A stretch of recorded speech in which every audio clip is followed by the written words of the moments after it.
কতগুলো ঋণ আমাদের মাথার উপরে দিয়ে গেলেন। এদেশে এখন কেউ জন্ম নিলে তার মাথার উপরে 1,10,000 টাকা ঋণ হোকলা করে দিয়ে গেছে দেশটা।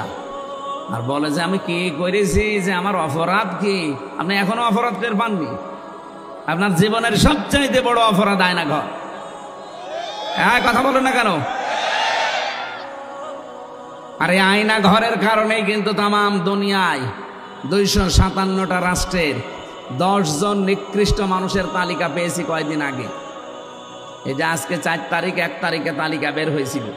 তামাম দুনিয়ায় 10 জন মানুষ এই পৃথিবীর জমিনে এখন নিকৃষ্ট। তার ভেতরে 1 নম্বরে হাসিনা, 2 নম্বরে বাশার আল আসাদ, 3 নম্বরে নেতানিয়াহু, 4 নম্বরে আশরাফ ঘানি। এরকম 10 জনের নাম পেলাম।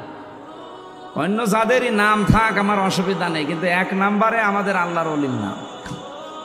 কি করেছে উনি বলেন তো? আমি তো নিজে ভিকটিম, আমিও 10 দিন ছিলাম। আমি মাটির নিচে 10 দিন আমিও ছিলাম। আমি তো মিনিটাই ছিলাম। বিগটাই যে কি অত্যাচার এখন আপনারা টের পাচ্ছেন। এরপরও কি ষড়যন্ত্ররা থামিয়ে রেখেছিল? মোদিকে দিয়ে আবার পাঠিয়েছিল আমেরিকায়। ট্রাম্পের কাছে আমাদের দেশ সম্পর্কে বানিয়ে সানিয়ে মিথ্যা বলবে, কিন্তু না।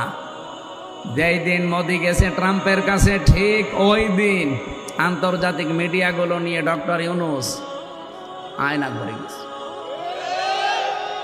মুখ খোলেন, আমিও খুলে দিচ্ছি। জাতিসংঘ রিপোর্ট দিয়েছে ওই দিনই।